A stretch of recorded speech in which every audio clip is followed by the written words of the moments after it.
Well, I'm in Dumaguete City right now, at the pier to be exact. We're heading to the city of Quezon, that is located in the middle of the Mindanao island. It will take quite some time to get there.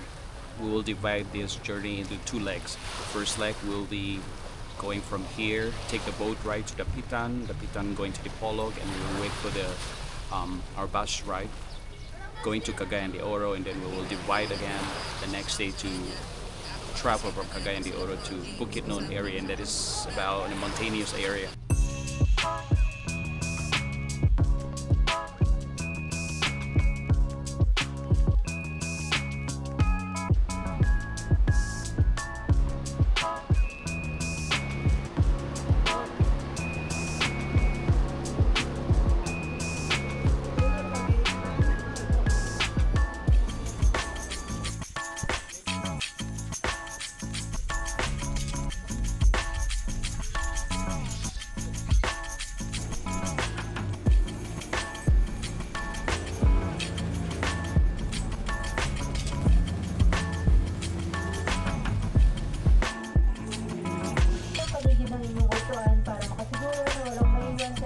Personal na kagamitan.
And right now we're heading to Cagayan de Oro by bus.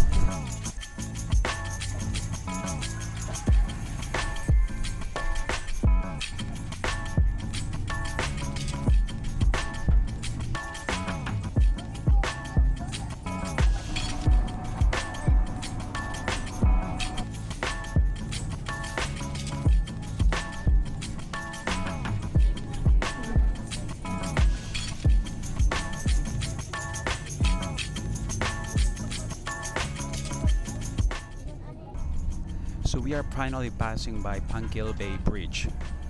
This bridge is exactly built in September 27, 2024, one of the longest water-spanning bridge in Mindanao island of the Philippines. This bridge is stretched about 3.17 kilometers, connecting Tangub City and the city of Tubod, improving the transportation between Misamis Occidental and Lanao del Norte. Instead of going further, the people can save 2.5 hours, and this bridge will take in about 7 minutes.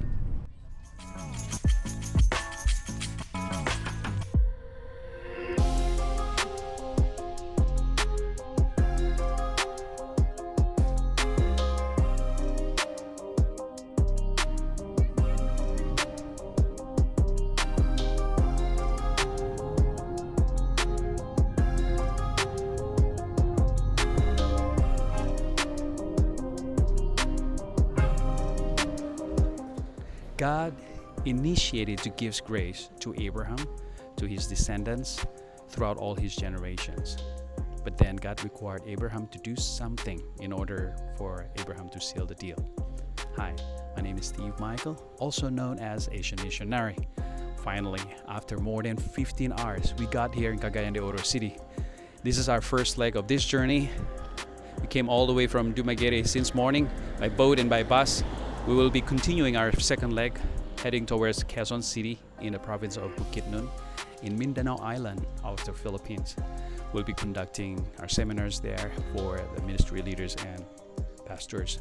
Well, God gives grace to Abraham that he will be exceedingly fruitful. All the nations will come from him, as well as the kings. But he also promised Abraham as a permanent covenant that he will be their God. And also the property where Abraham and his descendants will live, God also gave that to them. But he asked Abraham to do something, and that he will ask the male child, either biological children of Abraham or the slaves that Abraham bought by money, to be circumcised. Now, we need to be able to distinguish the differentiation between the Old Testament, the New Testament, and the modern era where we're living right now. The verses that I just mentioned earlier, it was my own paraphrase from the book of Genesis chapter 17, beginning in verse 6 all the way to verse 10. In the modern era where we are living right now, that words is applicable to you and to me. God gave that permanent covenant for us to put our trust in Jesus, to acknowledge that he is crucified, he is resurrected, and he is ascended to heaven. And that is a seal that God have given to you and to me, a seal of salvation, that he grant that salvation to anyone who would acknowledge Jesus and would put their trust in him. But then we need to do something to be able to seal the deal with God. Just like Abraham, he has to circumcise his male children, either his biological children or the male slave that he bought with money. He also asks us to circumcise the foreskin of our hearts. And that means to detach ourselves from this world.